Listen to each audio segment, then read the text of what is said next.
नमस्कार, मैं हूं रविंद्र जैन और आप देखना शुरू कर चुके हैं सबकी खबर। आज मध्य प्रदेश की राजनीति में एक सवाल पूछा जा रहा है कि मध्य प्रदेश की राज्य मंत्री प्रतिमा बागरी अपनी कुर्सी बचा पाएंगी या उनसे इस्तीफा ले लिया जाएगा। दरअसल प्रतिमा बागरी के परिवार पर बेहद गंभीर आरोप है। पूरे बिंद क्षेत्र में नशे के कारोबार में इनका परिवार लगा हुआ है। अब तक जो 2 लोग गिरफ्तार हुए हैं उनमें सगे जीजा हैं जिनका नाम शैलेंद्र राजावत है और सगे भाई इनके अनिल बागरी, ये दोनों इस समय जेल में हैं। इन पर गांजे की तस्करी के आरोप है। इनके जीजा पर कोरेक्स 5 करोड़ की कोरेक्स जो पकड़ी गई थी उस समय वो आरोप है। और क्या कारण है कि मंत्री अपने ही परिवार पर अंकुश नहीं लगा पा रही हैं।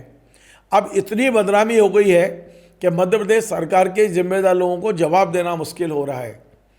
हमारे सूत्र हमें बता रहे हैं कि मध्य प्रदेश के मुख्यमंत्री डॉक्टर मोहन यादव और मध्य प्रदेश भारतीय जनता पार्टी के अध्यक्ष हेमंत खंडेलवाल दोनों ने ही पूरी रिपोर्ट दिल्ली भेज दी है। अंतिम निर्णय दिल्ली से होगा। लेकिन ये जो दोनों नेता हैं, मुख्यमंत्री और प्रदेश अध्यक्ष, दोनों ही चाहते हैं कि इसमें कार्रवाई हो, यानी अब प्रतिमा बागरी जी शायद मंत्रिमंडल में ना रहें। दरअसल इसके संकेत इससे भी मिलते हैं कि मध्य प्रदेश में भारतीय जनता पार्टी का संघ समर्पित अखबार है स्वदेश, ये मेरे हाथ में है और ये आज का ही अंक है।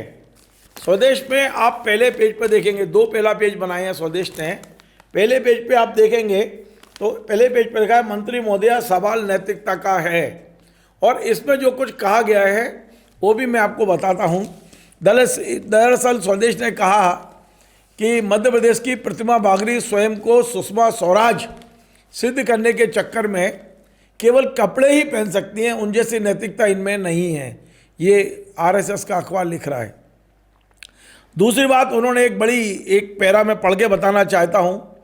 संघ के अखबार ने लिखा है कि इस मामले में प्रतिमा बागरी की भूमिका इसलिए संदिग्ध है कि इस कांड में उन्होंने नैतिकता के आधार पर कोई कदम नहीं उठाया।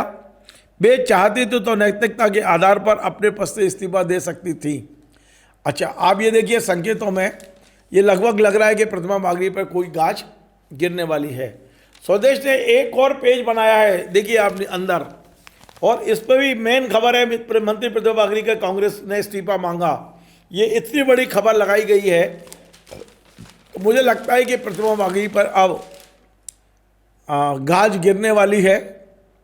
मुख्यमंत्री और प्रदेश अध्यक्ष भी कार्रवाई के मूड में हैं और मुझे ऐसी सूचना मिली है कि आज मध्य प्रदेश सरकार ने रीवा पुलिस से इनके जो भाई और जीजा और परिजन हैं इनकी पूरी रिपोर्ट मांगी है। कौन किस काम में लगा है, कौन मारपीट कर रहा है, कौन नशे का कारोबार कर रहा है, कौन गांजा बेच रहा है, कौन कोरेक्स बेच रहा है, पूरी इंटेलिजेंस रिपोर्ट मांगी गई है। ये रिपोर्ट आने के बाद दिल्ली जाएगी और मुझे लगता है कोई बड़ी कार्रवाई हो सकती है, बड़ी कार्रवाई हो सकती है, यानी प्रतिमा बागरी से इस्तीफा लिया जा सकता है। ये भी हो सकता है कि आने वाले कुछ दिनों में जब मंत्रिमंडल फेरबदल हो उस समय प्रतिमा बागरी को बाहर का रास्ता दिखा दिया जाए। लेकिन अब इस समय ये लगभग तय माना जा रहा है कि प्रतिमा बागरी बेहद संकट में है, उनकी कुर्सी संकट में है और वे अपने ही परिवार के कारण से इस संकट का सामना कर रही है।